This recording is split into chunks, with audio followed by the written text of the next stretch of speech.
semuanya. Terima kasih sudah bergabung di acara ini. Acara ini kita namai sebagai diskusi serial Digital Humanities di Indonesia.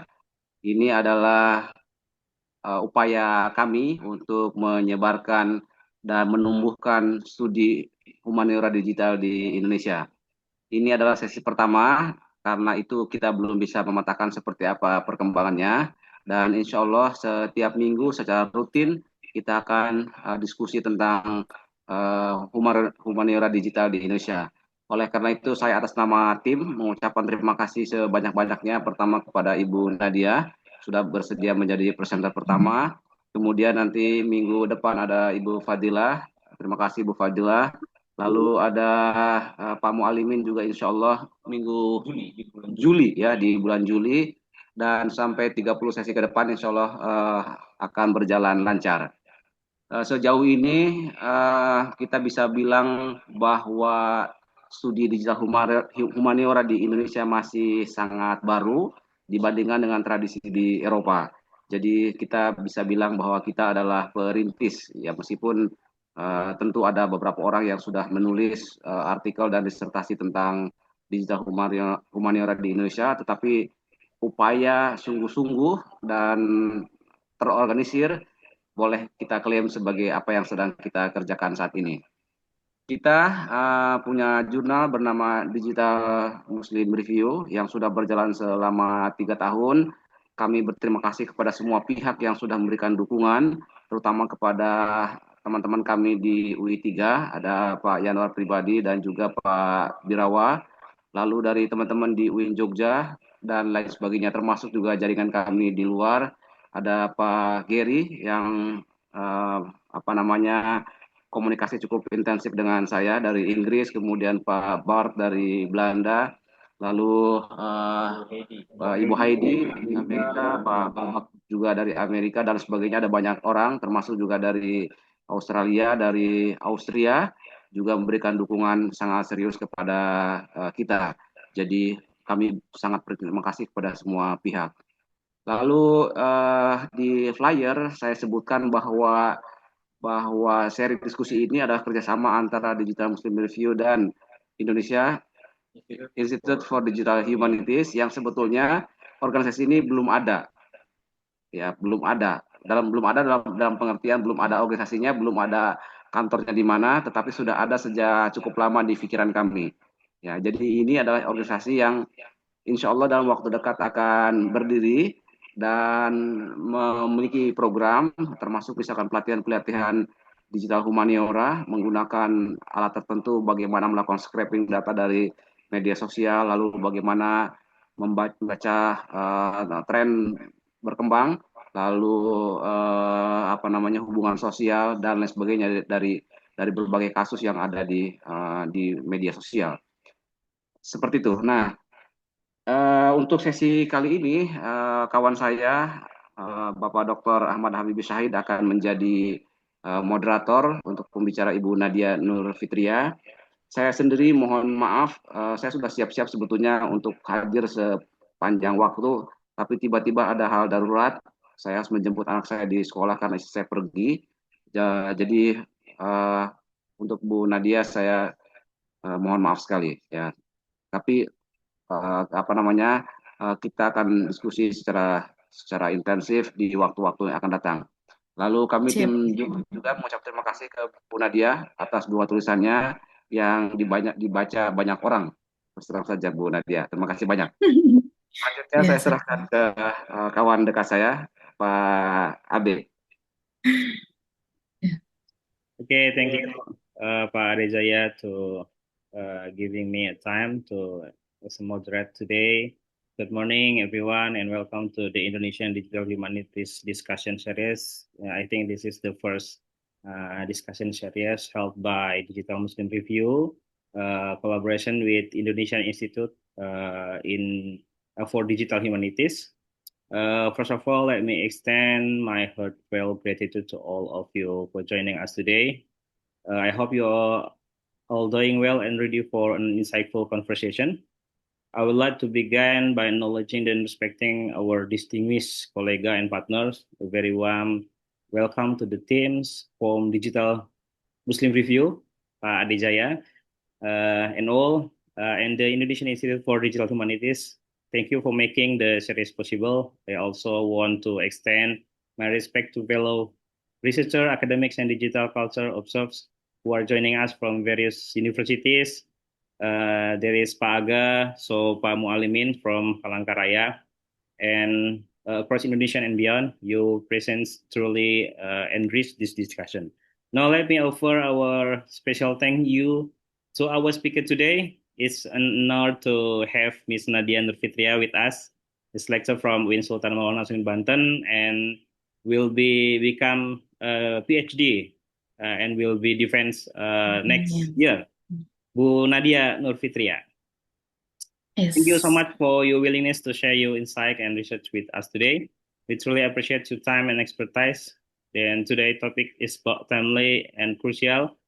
Bu Nadia will talk about cancel culture and digital Muslim society in Indonesia between public morality and online judgment. We will explore how social media has transformed religious expression and public morality into collective judgment. So our discussion will run from now until 11. 11. Okay. I encourage you to actively participate by raising thoughtful questions in the chat, and we will reserve the time for Q&A later. Without further ado, let me invite Bu Nadia to begin. The floor is yours. Oke. Thank you Pak Ade, Pak Abe. Oke, sebelumnya sesuai konfirmasi ya, saya menggunakan bahasa Indonesia dalam presentasi kali ini. Ya, Pak Ade.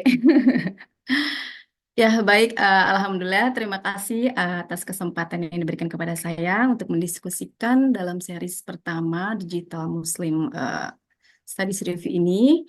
Terima kasih kepada Pak Ade Jaya Suryani, Pak Ade, Pak Habibie, dan juga para audiens. Ada Pak supervisor saya, Bapak Biarawan Waraga, dan para dosen yang ada di sini. Jadi kita diskusi di sini bukan berarti saya lebih tahu ya. Di sini banyak audiens yang memang ahli dalam ekspor di bidang digital Islam. Jadi kita mudah-mudahan diskusi ini bisa memberikan manfaat bagi kita semua dan juga memberikan wawasan dan analytical critical thinking. Oke. Amin. Baik, langsung aja kita mulai Pak. Untuk share screen. Oke. Share.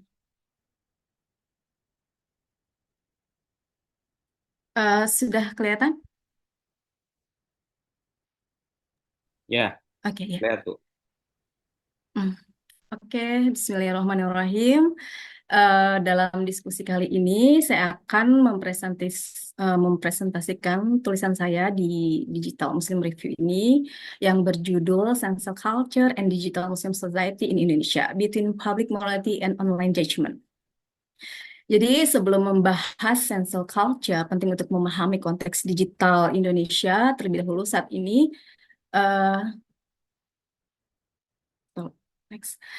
Saat ini Indonesia merupakan salah satu dengan jumlah pengguna media sosial atau internet tertinggi di dunia. Pada tahun 2025, penelitian dari WL Social Indonesia menunjukkan bahwa terdapat sekitar 230 juta pengguna internet atau sekitar 80% dari total populasi nasional. Menariknya, hampir semua pengguna internet mengakses platform digital melalui perangkat seluler atau smartphone. Jadi di sini pasti dipastikan bahwa hampir semua orang memiliki handphone atau smartphone dan memiliki salah satu minimal media sosial. Walaupun nggak aktif, pasti masih punya akun media sosial ya, entah itu Facebook, Instagram, Twitter, ataupun yang sekarang disebut X dan lainnya. Jadi dalam ruang digital yang sangat aktif ini, sarana komunikasi juga dijadikan sebagai ruang publik baru, tempat masyarakat berdiskusi, berdebat, mengekspresikan identitas keagamaan, serta membentuk opini publik. Dalam ruang digital yang aktif ini muncul fenomena yang sering kita jumpai, yaitu cancel culture. Fenomena ini merujuk pada praktik memberikan sanksi sosial kepada individu ataupun kelompok yang dianggap melanggar norma suatu agama, norma sosial, melalui kritik massal, boikot, pengucilan, ataupun penarikan dukungan di media sosial.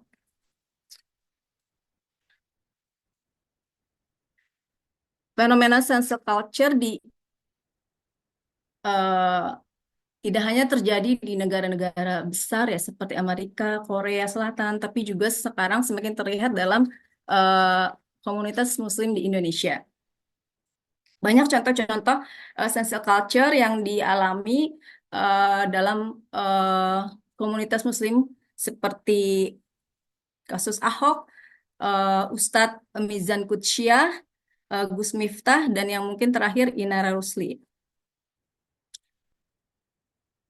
Penelitian-penelitian sebelumnya lebih banyak membahas aktivisme digital, mobilitas politik, atau penggunaan media sosial secara umum. Masih relatif sedikit penelitian secara khusus mengkaji bagaimana moralitas publik, otoritas keagamaan, kemarahan kolektif dalam komunitas ini berkontribusi pada munculnya cancel culture.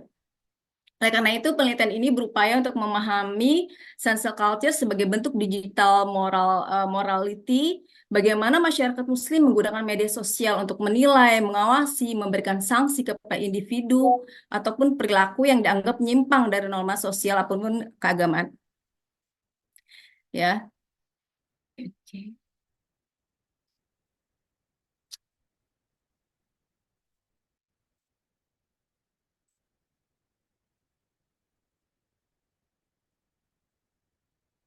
Metode penelitian ini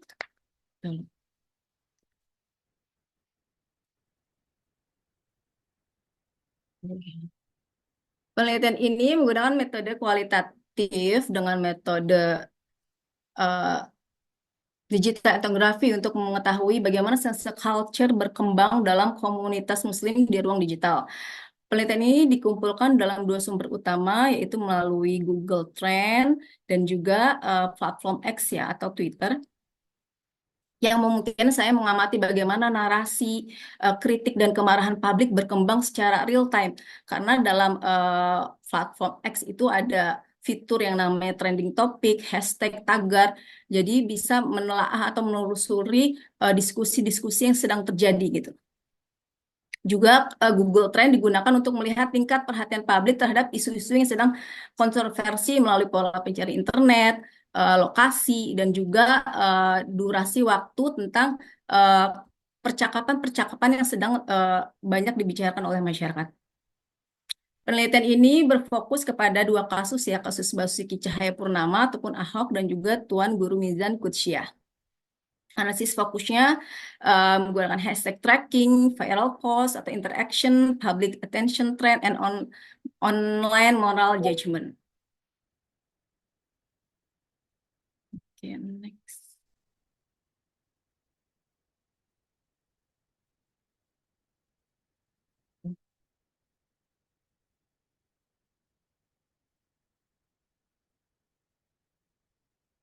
Kamus Cambridge mendefinisikan budaya cancel sebagai tindakan menarik dukungan, menolak seseorang atau kelompok di media sosial karena perilaku dan pernyataan yang dianggap menyinggung. Kritik utama terhadap budaya cancel culture ini bahwa budaya ini menolak kesempatan individu untuk mengakui kesalahan mereka dan melakukan pembenaran gitu.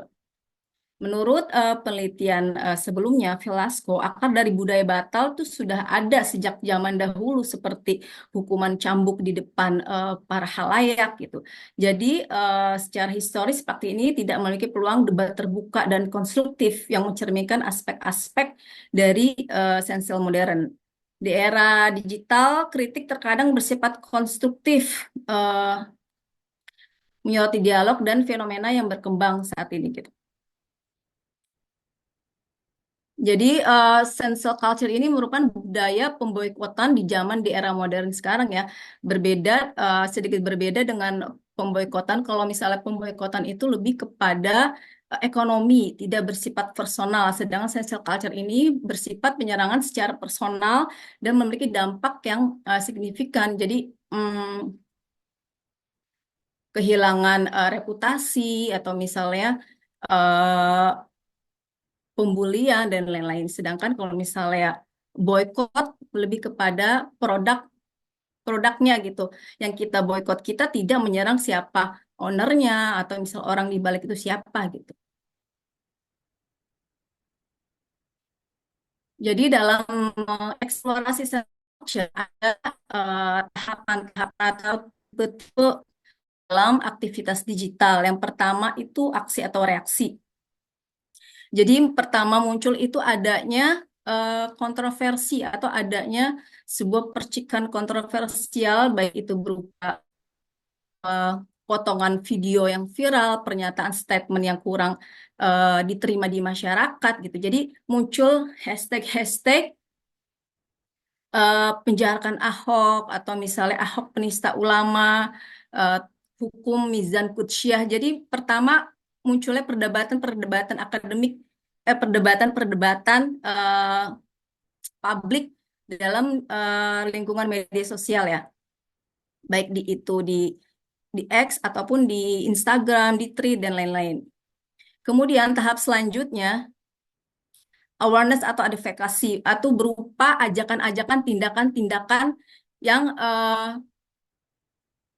merupakan lanjutan dari perdebatan-perdebatan opini publik sebelumnya. Jadi misalnya ada tuntutan untuk penjarakan Ahok, ada tuntutan untuk hukum Mizan Kutsyah atau aksi bela Islam.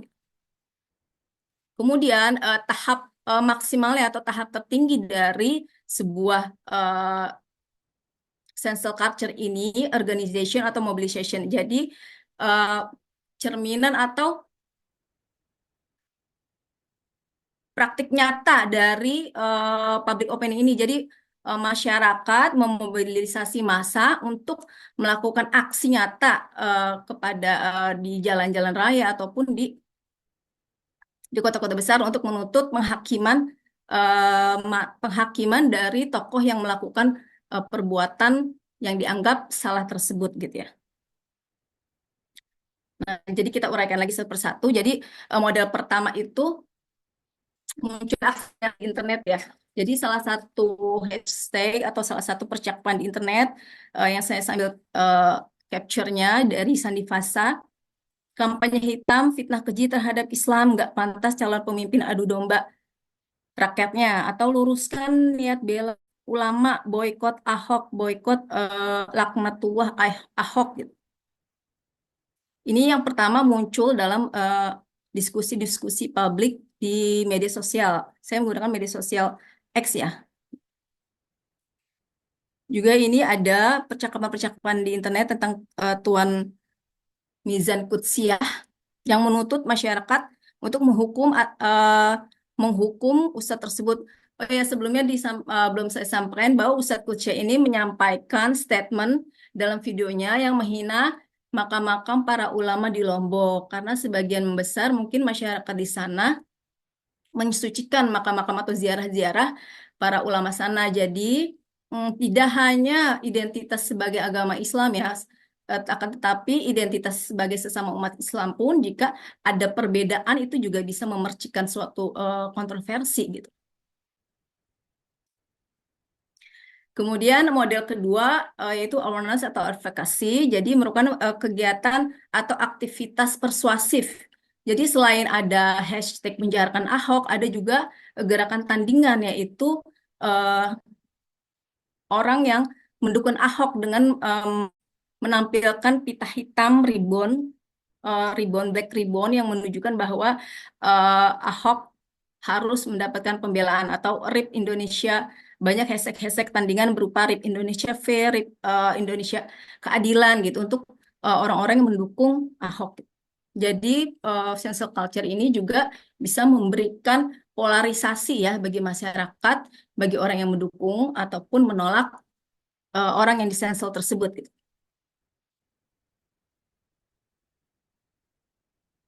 Ya, aksi ketiga yaitu organization atau mobilization.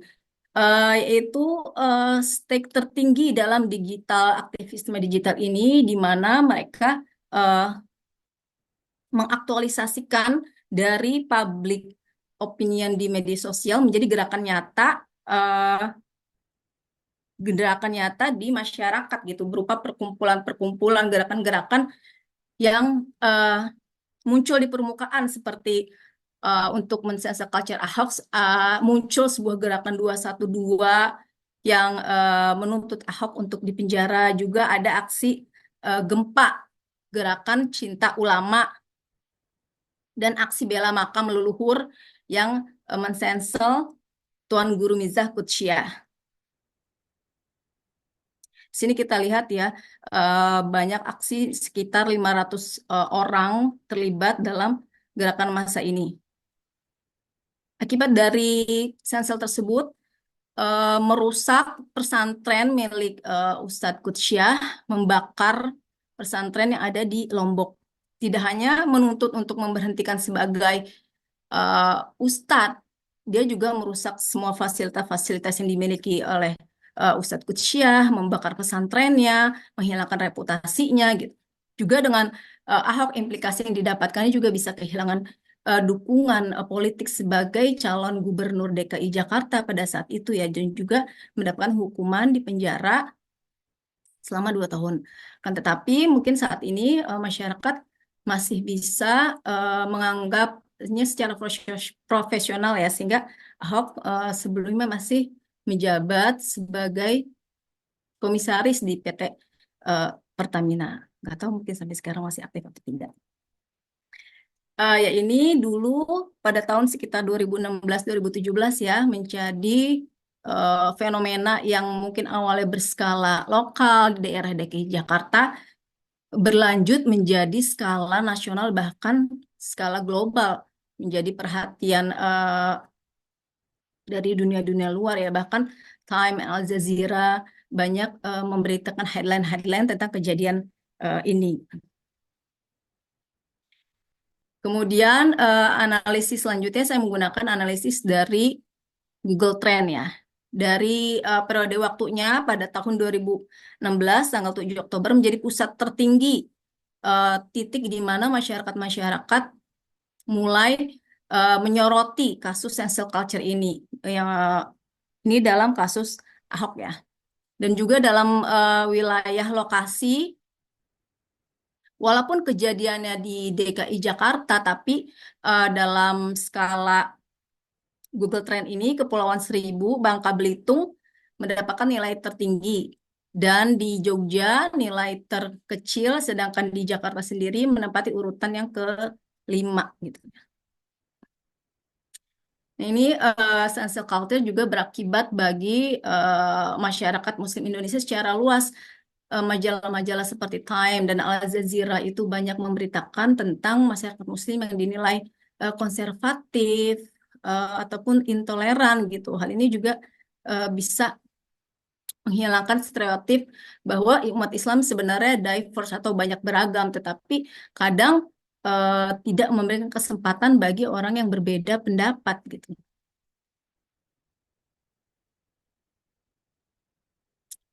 Oke, jadi dampak atau faktor-faktor yang mempengaruhi seseorang atau kemunculan cancel culture. Religion as the main identity. Jadi kadang agama itu dianggap sebagai identitas diri. Jadi apabila ada identitas-identitas keagamaan yang disinggung, misalnya mereka menyinggung Al-Quran, menyinggung Nabi Muhammad, atau menyinggung hal-hal yang berkaitan dengan keagamaan mereka, itu sangat mudah untuk sangat mudah terpicik sebuah kontroversi gitu loh. Kemudian munculnya kurangnya digital atau literasi digital, digital and critical literasi terhadap moderasi beragama gitu. Dan kurangnya nilai-nilai yang dianggap sakral dalam keagamaan, juga filter bubble effect dalam sosial media. Jadi algoritma media sosial ini juga sangat berpengaruh karena konten-konten ataupun misalnya postingan-postingan yang mendapatkan banyak komen, share itu akan muncul ke berbagai pengguna-pengguna user di media sosial gitu. Jadi peran algoritma ini sangat menentukan juga dalam penyebaran cancel culture gitu. Bisa bersifat real time, bahkan bisa sampai hitungan detik. Postingan-postingan kontroversial itu bisa meluas ke seluruh nasional atau ke seluruh pengguna media sosial. Juga ada pengaruh kolektif trauma dan sejarah seperti Islamofobia, Palestina, atau misalnya ketidakadilan bagi yang dirasakan umat Muslim di dunia yang mengakibatkan sangat mudahnya orang untuk melakukan cancel culture. The hazard of social popularization. Jadi cancel culture ini juga bisa membuat polarisasi ya di antara masyarakat Muslim. Tidak hanya tentang kaum Muslim dan kaum non Muslim, tapi juga intra kaum Muslim sendiri juga antara batasan-batasan pemahaman seperti misalnya ada orang yang suka berziarah ataupun tidak setuju dengan berziarah ataupun hal yang lainnya gitu. Juga mengurangi konstruksivitas dialog. Jadi cancel culture ini mencegah atau justru membuat hilangnya dialog konstruktif. Kemudian selanjutnya ada perbedaan pendapat maksudnya tuh terdapat perbedaan pendapat dari public opini, tidak hanya tentang tentang politik ataupun agama ya, tapi dalam seluruh aspek yang lainnya juga gitu. Kemudian dampak dari cancel culture ini stigma atau global image dalam Indonesia Muslim secara keseluruhan gitu. Yang tadi saya sebutkan bahwa Indonesia majalah-majalah internasional seperti Time, Al Jazeera menggunakan kalimat stereotip negatif terhadap komunitas Muslim Indonesia yang mengatakan bahwa umat Muslim Indonesia itu umat yang konservatif, ultra konservatif ataupun intoleran terhadap kaum minoritas.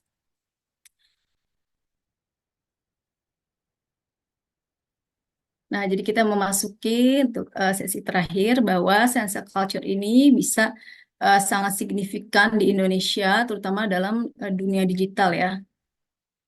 Media sosial menjadi tempat ruang di mana moral judgment and collective outrage itu dilakukan secara bersamaan gitu.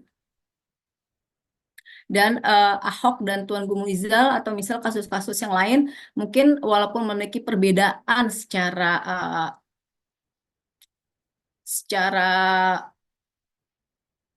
yang mendasar, tapi secara umumnya hampir sama ya. Yang pertama mungkin adanya percikan atau kontroversial, kemudian adanya hukuman publik atau massa yang kemudian mobilisasi atau misalnya aktivitas massa yang dimanifestasikan dari public opinion yang ada di media sosial. Jadi intinya pertanyaannya dalam penelitian ini bukan setuju atau tidak setuju adanya cancel culture, tapi bagaimana cancel culture ini muncul di permukaan, bagaimana cancel culture ini bisa membuat polarisasi di masyarakat Muslim Indonesia, bisa memecah belah masyarakat Muslim Indonesia, dan juga bagaimana konsep-konsep Muslim itu memahami cancel culture gitu. Oke, mungkin itu sedikit singkat dari penjelasan saya. Mohon maaf apabila masih banyak kekurangan. Selebihnya kita diskusi bersama ataupun ada dari audiens yang ingin melakukan sanggahan, diskusi ataupun pertanyaan dipersilakan. Saya serahkan lagi kepada Bapak Habibie Syahid selaku moderator. Baik, terima kasih. Wassalamualaikum warahmatullahi wabarakatuh. Waalaikumsalam warahmatullahi wabarakatuh. Thank you so much Bu Nadia for that very insightful presentation.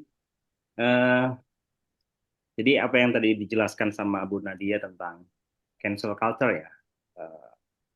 Jadi kalau saya boleh ambil sedikit konklusi, bahwa cancel culture di masyarakat, khususnya di masyarakat Muslim digital Indonesia itu bukan sekedar soal menghakimi di media sosial, tapi juga menyangkut moralitas publik, ekspresi beragama, bahkan tadi sampai ke apa tadi itu tentang pemboikotan dan lain sebagainya ya. Bahkan cenderung Iya, di beberapa kasus, misalkan di wilayah education, mengancam kepada kesehatan mental ya, Bu Nadia ya. iya. Okay, so now we would like to open the floor for question from our audience. This is your opportunity to ask Bu Nadia about cancel culture or digital piety. Tadi disinggung juga tentang digital piety. Mungkin juga nanti digital piety akan dipresentasikan oleh Pak Mualimin di awal Juli. Beliau bicara tentang digital piety kalau tidak salah. Kemudian ada tentang online judgment tadi Bu Nadia singgung, or anything else related to topic today's. So please raise your hand or type your question in the chat box. Jadi boleh raise hand yang mau bertanya atau mau bertanya melalui chat Pak, box. saya mau nanya, Oke, Pak. silakan Mas Saifur Rahman. Ya, Oke, em, terima kasih banyak ya, sangat menarik sekali Mbak Nadia. Jadi apa yang disampaikan oleh Mbak Nadia ini mengingatkan saya kepada satu teori besar dari Michel Foucault tentang power is knowledge, knowledge is power. Bagaimana ruang-ruang narasi itu akan menciptakan satu konstruksi besar terhadap pengaruh dari gerakan yang ada. Jadi kalau kita menguasai narasi, maka kita juga bisa memunculkan satu konflik besar yang mana ya narasi itu adalah tidak tunggal lagi-lagi ya. Kalau misalkan kita ngelihat tadi dari narasinya sampai ada munculnya satu polarisasi besar antara pendukung Ahok dengan eh, eh, apa namanya kelompok Islam, ini mengingatkan saya juga kepada tulisan barunya dari Yuval Noah Harari tentang Nexus itu sendiri. Kasusnya sama juga di situ dengan Mbak Nadia, di mana ada Muslim dari Myanmar, Rohingya itu dieksekusi, eh, oh, mati lah ya, dibunuh oleh kelompok Buddha di sana seperti itu. Nah, di sini muncul kan satu pertanyaan, mengapa itu bisa terjadi? Nah, gitu kan. Ada satu narasi besar seperti itu tentang permusuhan sampai akhirnya menciptakan satu gerakan. Namun, kita luput dari studi Mbak Den yang menurut saya perlu diperhitungkan bahwa polarisasi ini terjadi jangan-jangan bukan hanya karena adanya buzzer, adanya secara alamiah, tetapi juga konstruksi dari kecerdasan buatan itu sendiri. Sama dengan di Myanmar, ya kan. Kenapa itu bisa terjadi? Karena ini ada ikut campur Yuval Noah Harari itu di Facebook, bahwa Facebook lah yang membentuk eh, isu berdarah itu, kasus berdarah itu. Jadi kalau misalkan kita sebagai seorang Muslim seperti itu, kita akan diberitakan tentang keburukan-keburukan dari orang Buddha seperti itu. Algoritma yang sudah mengatur itu. Kalau misalkan kita sebagai orang Buddha di Myanmar, maka kecerdasan buatan itu akan memberikan pengaruh kebencian kepada Muslim seperti itu. Makanya sampai pada akhirnya pertumpahan darah itu sendiri seperti itu kan. Jadi ada konstruksi di luar daripada isu sentimen agama, tapi juga ada satu sentimen lain yang ternyata itu dimunculkan oleh kecerdasan buatan seperti itu. Nah, apakah Mbak Nadia juga memperhitungkan eh, latar-latar yang demikian seperti itu tidak hanya tunggal karena narasi saja? Karena saya juga pikir ini yang ditampilkan itu tulisan-tulisan khas buzzer seperti itu yang dimunculkan seperti itu kan. Karena sampai sekarang pun kalau misalkan saya tidak suka dengan kelompok-kelompok apa namanya yang membela pemerintah gitu, algoritma saya tuh selalu itu terus seperti itu. Dipolarisasinya adalah dipolarisasi oleh eh, itu sendiri atau mungkin apakah akan menuju ke sana untuk mempertimbangkan metodologi penelitiannya itu tidak hanya di digital etnografi yang umum ya, pakai sarafing atau mungkin ada juga pakai metode etnografinya yang AI seperti itu. Bagaimana AI itu bekerja seperti itu aja sih. Mm-mm. Terima Oke, good Ya, question, Mas Saiful Rahman. Silakan Bu Nat mau langsung ditanggapi. oke, baik, terima kasih Bapak Saiful Rohman ya atas pertanyaannya. Eh, Algoritma mungkin merupakan salah satu faktor untuk mempercepat ataupun dalam eh, jangkauan yang lebih luas ya. Jadi ketika mungkin Pak Rohman misalnya awalnya suka melihat tentang konten-konten pemerintah, di situ algoritma akan muncul secara otomatis konten-konten yang serupa ya akan muncul di dalam pencarian eh, media sosial Pak Saiful Rohman gitu. Jadi mungkin memang media sosial ini juga sangat mempengaruhi konten-konten yang bersifat emosional, yang bersifat kontroversial. Jadi itu semakin membuat publik beropini atau misalnya merekonstruksi, memobilisasi massa untuk melakukan suatu gerakan seperti yang tadi dicontohkan misalnya gerakan yang ada di Myanmar ya, yang membuat kekacauan-kekacauan bahkan kehilangan nyawa bagi komunitas-komunitas keagamaan di Myanmar gitu. Padahal sebelumnya sebelum ada media sosial di Indonesia juga pernah mengalami kejadian-kejadian seperti itu ya seperti kaum minoritas seperti Ahmadiyah dan juga Syiah. Jadi mayoritas-mayoritas minoritas-minoritas yang dianggap berbeda ini eh, dianggap harus dikucilkan gitu. Maksudnya eh, dikucilkan, dibatasi lingkungannya atau misalnya diabaikan, di di disosialisasi diisolasi gitu. Jadi kalau zaman dulu mungkin sebelum ada media sosial kampanye-kampanyenya berupa eh, dakwah-dakwah di masjid, mimbar-mimbar masjid, ataupun di lembaran-lembaran eh, lembaran-lembaran masjid ya kayak misalnya editorial masjid mingguan, dan juga eh, media massa seperti koran gitu. Mungkin waktu dulu itu bisa membuat mobilisasi massa untuk melakukan cancel culture terhadap komunitas itu. Dan di zaman sekarang dengan adanya media sosial itu semakin membuat skala yang awalnya mungkin skala lokal yang tadi saya sampaikan menjadi skala nasional bahkan skala global. Jadi hampir semua eh, konten-konten yang sedang viral itu algoritma memunculkan itu dari banyaknya komen, banyaknya like, share gitu. Itu semakin memperkeruh essential culture dan juga semakin memperburuk efek dampak dari cancel culture itu. Saya memang belum menelusuri bagaimana cara kerja algoritma ini. Jadi saya menyusuri dari eh, X ataupun Twitter, dari metode hashtagnya, trending topiknya, topik-topik yang sedang dibicarakan itu apa gitu. Jadi ini juga eh, untuk penelitian selanjutnya ya, Pak Saiful juga bisa penelitian selanjutnya bagaimana algoritma ini eh, memper mempercepat atau sangat mempengaruhi cancel culture yang mengakibatkan polarisasi terjadi di kalangan Muslim Indonesia. Mungkin itu sih dari saya, Pak Saiful. Saya tertarik nih sebenarnya, Bu Nat sama Mas. Ya, terima kasih. Eh, ini kan tadi yang ditanyakan oleh Mas Saiful Rahman kan berkaitan dengan jangan-jangan apa yang kemudian muncul, wacana yang muncul di media sosial, khususnya berkaitan dengan polarisasi, terus kemudian hate speech dan lain sebagainya, itu semata bukan bukan murni teks dari seseorang ya, Mas Saiful Rahman ya, itu mungkin ya. Iya. Tapi itu justru Betul.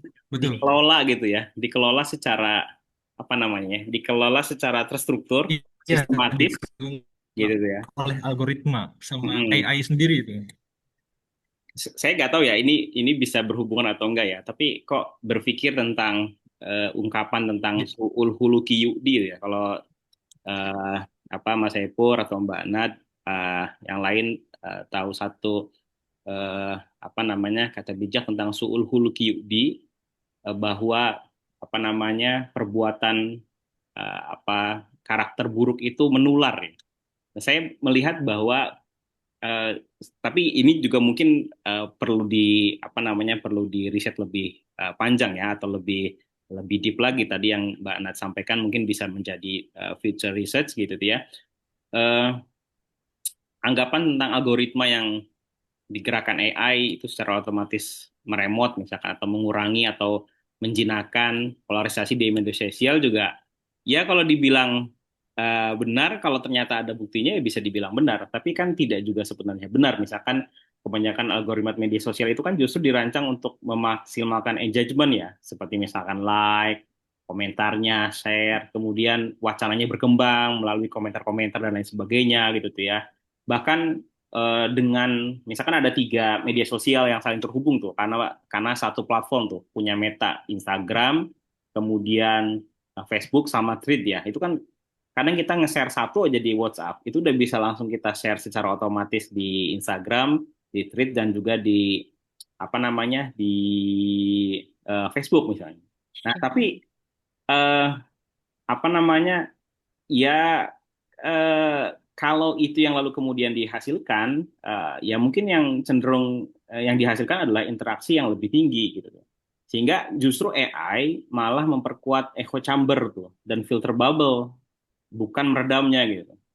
Walaupun memang dalam beberapa tahun terakhir ada Ya, ya, ya. upaya dari platform besar ya, tadi yang disampaikan sama Mas Roman kan dari platform besar gitu ya, untuk menyesuaikan algoritma guna ya tadi misalkan anggaplah kita di sini sebagai Muslim mayoritas misalkan lalu kemudian eh, apa namanya berita atau rilis atau yang muncul ke kita kok seolah-olah berita yang kita digerakkan untuk membenci selain dari Muslim seperti itu ya atau di negara yang minoritas Muslim justru seolah-olah media sosial itu algoritmanya menggerakkan untuk mereka membenci Muslim gitu sehingga tentang Islamofobia berkembang di beberapa daerah dan lain sebagainya gitu.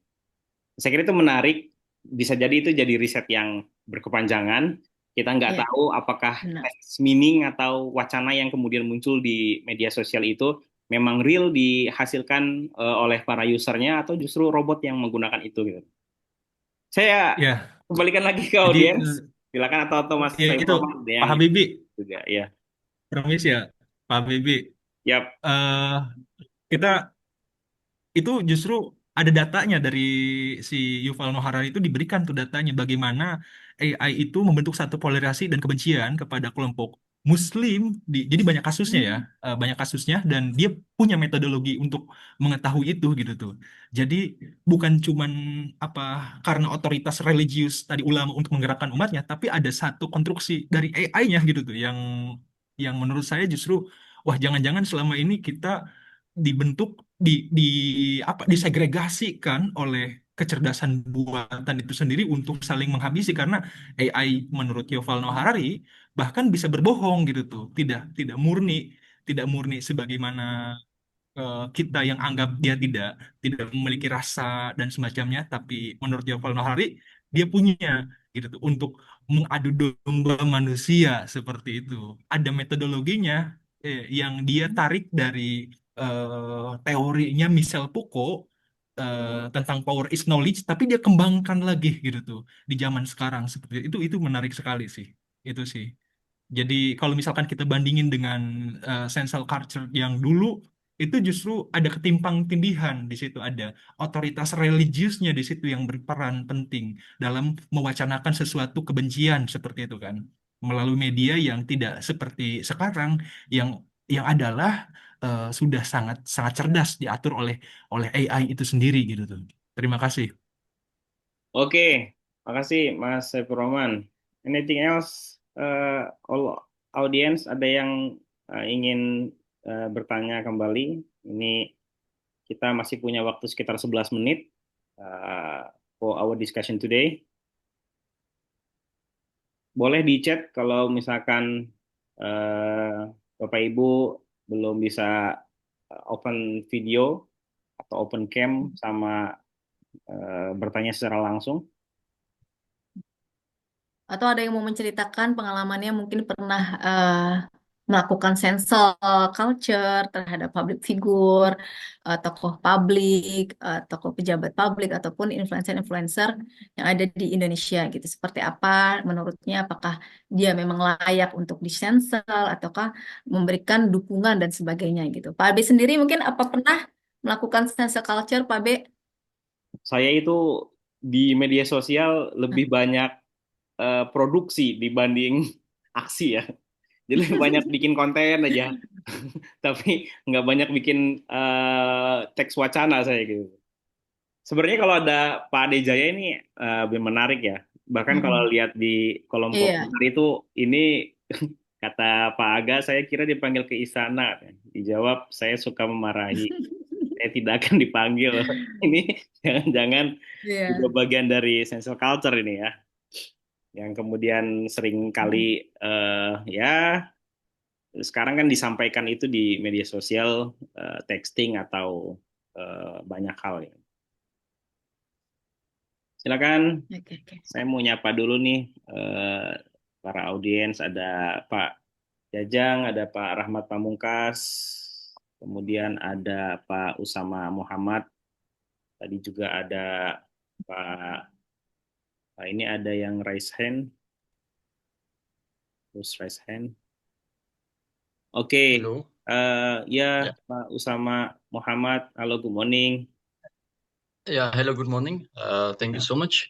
oke. It was quite insightful presentation. My question is more of a general sort. Like when some event or conspiracy occur in the society, so in the social media, the trial begin, like the media trial begin before the judiciary start its kind of proceeding. So my question is mostly related, like, is there any incident occur in Indonesia the social media trial affect the judiciary so much that it change its decision, and we can find the influence of media, social media that cancel culture in the decision of the court or the judiciary. Oke, Bu Nat, how about ini pertanyaan dari Pak Usama Muhammad, terutama apa yang kemudian terjadi di media sosial di Indonesia ya, gitu. Silakan Bu Nat. Okay, thank Muhammad for your question. In Indonesia, yeah, the most popular, the highest uses internet in Indonesia. So we reach the case of Ahok, the governor of DKI Jakarta. Cancel culture and media social is so influenced mass in Indonesia. Use a boycott, use a public harassment of Ahok. Ahok is a blasphemy of religion in Islam, and influence media social, the affect Ahok, the loss of public support for election governor of DKI Jakarta, and many cases others like Tuan Guru Mizan and Inara Lusli. Media sosial influence online judgment, and we know Inara Lusli ya yang kita contohkan mungkin sangat familiar sekarang, their loss reputation, loss contract endorsement, loss or contract their film and their advent atau misalnya iklan-iklannya gitu. So media sosial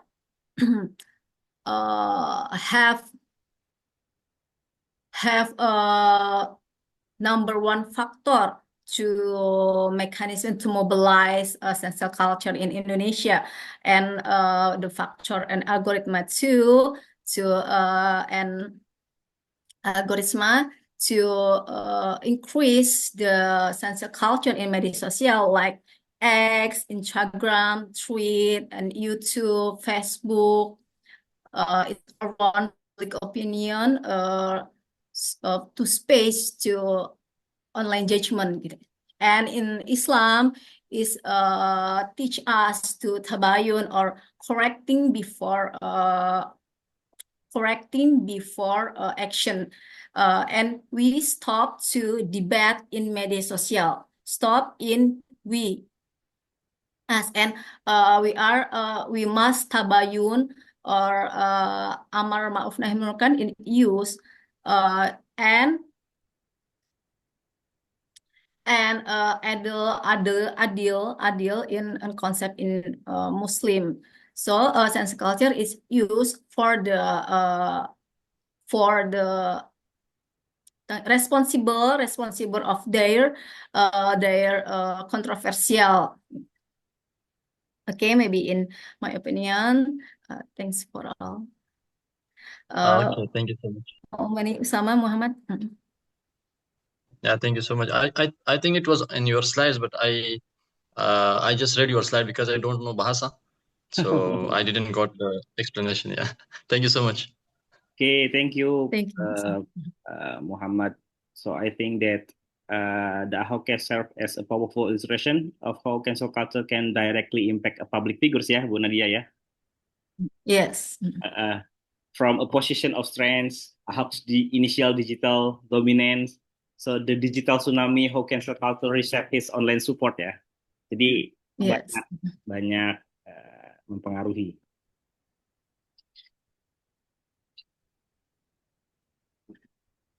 Okay. Some else for question? Else, Or we have a minute again before closing, but ini sudah ada Pak Ade.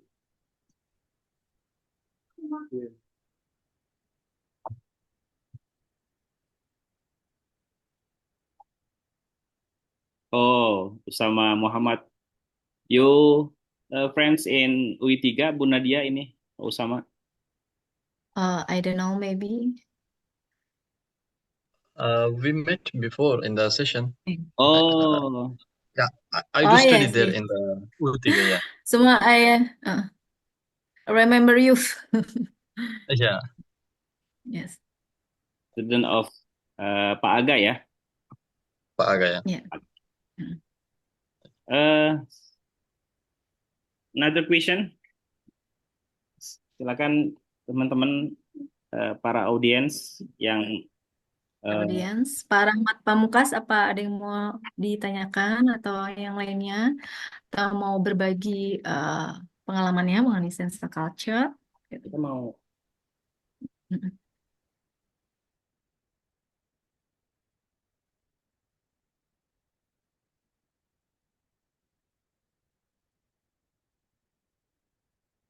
Jadi kalau saya melanjutkan pertanyaan, apakah sense culture itu dibutuhkan? Gitu.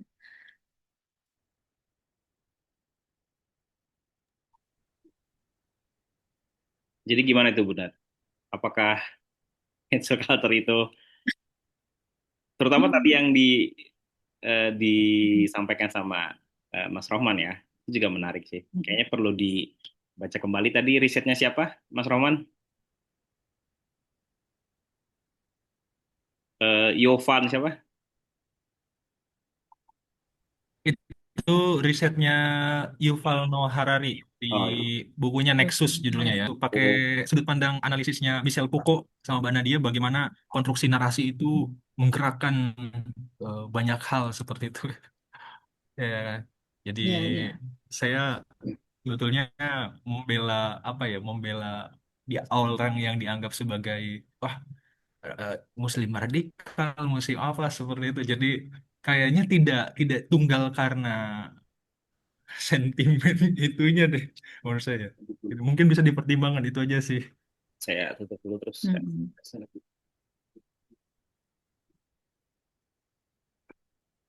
Oke, kita punya 1 menit. Mungkin sudah tidak ada yang ingin ditanyakan. Saya sedikit kasih closing. Nanti mungkin ada, ini Pak Ade sedang bergabung kembali sebelum nanti kita close. Tapi saya ingin menyampaikan thank you Bu Nadia for your time, your thoughtful answer and sharing your research with us today. Ini sangat senang sekali di discussion series pertama ini luar biasa. We really appreciate you contribution to this discussion series today. Dan juga terima kasih kepada seluruh audiens yang sudah hadir, mengikuti jalannya diskusi dari awal hingga akhir. Nggak kerasa 1 jam kurang ya. Mungkin nanti di seri selanjutnya bisa diperpanjang. Mudah-mudahan ini tidak hanya berhenti sampai hari ini. Tadi yang disampaikan oleh Pak Ade Jaya ada 30 series yang akan kita persiapkan karena sudah ada 30 publikasi di Jurnal Digital Muslim yang itu juga akan kami undang para penulisnya untuk menyampaikan atau mendiseminasi hasil publikasinya. Terus kemudian pertanyaan-pertanyaan yang menarik tadi yang diajukan oleh para audiens itu juga menunjukkan bahwa topik cancel culture benar-benar relevan dengan keseharian kita sebagai masyarakat muslim digital. Dan terbukti artikel yang ditulis oleh Bu Nadia ini juga banyak dikutip. Salah satu artikel yang banyak dikutip oleh penulis-penulis yang mempublikasikan artikelnya di jurnal bereputasi. So to wrap up today, we have learned that cancel culture is not simply about holding someone accountable. It's also about how navigate public morality, religious expression that I say before, and digital ethics within the Indonesian Muslim society. The challenge is to find a balance between protecting shared moral values and avoiding destructive online judgment. Semoga diskusi hari ini bisa menjadi bahan refleksi kita semua, terutama dalam menggunakan media sosial. Ini juga agak hati-hati gitu tuh ya, walaupun ya seperti itulah yang terjadi hari ini di media sosial. Ya khususnya kita sebagai apa namanya yang bergerak di bidang teknologi. Saya persilakan Pak Ade Jaya. Saya kembalikan Pak Ade Jaya untuk menutup discussion series kita pada hari ini. Terima kasih dan mohon maaf jika ada atau hal-hal yang tidak tersampaikan pada saat saya memimpin sebagai moderator. Sekali lagi terima kasih. Terima kasih kawan saya Pak Habibie. Terima kasih saya ucapkan ke semua orang yang hadir di sini. Kepada Bu Nadia sekali lagi terima kasih, kepada siapanya? Ke Rahman saya nyebutnya apa nih? Ke apa Man? Ke teman atau gimana? Kemudian ke kolega Bu Fadila, ke Pak Rahmat, terima kasih sudah hadir. Saya ingin menegaskan sekali lagi bahwa tradisi humaniora digital di Indonesia relatif baru dibandingkan dengan di Eropa, di Amerika atau di Australia, dan kita termasuk orang yang pada kelompok yang awal memberi ruang menciptakan ekosistem buat tumbuhnya tradisi ini. Lalu berikutnya lagi minggu depan saya sudah punya pembicara baru, Ibu Fadilah, yang akan berbicara tentang penggunaan aplikasi halal di Korea Selatan. Mudah-mudahan yang lain juga bisa hadir. Kemudian di waktu yang lebih ke depan lagi, insya Allah kami akan mengundang para penasihat kami yang jumlahnya banyak, lebih dari 10 orang, untuk ngasih kuliah tentang digital humaniora. Ada ambil contoh, ada Pak Giri yang lumayan intensif bicara dengan saya, kemudian Pak Babak di Amerika, yang terakhir Bu Profesor Merlina Lim itu baru bergabung dengan kita, dan insya Allah ke depan kita akan undang untuk ngasih kuliah. Terima kasih sekali lagi, sampai ketemu minggu depan. Kita mau bersama dulu. Boleh di foto sebentar? Waalaikumsalam. Mungkin Bu Nat bisa di-unshare dulu ininya. Oh iya. Ibu yang masih bergabung bisa ditampilkan on cam, open cam. Mana sih? Oh, Di share screen-nya di ini dulu. Udah belum Pak Ade? Masih muncul ini? Masih muncul ya? News.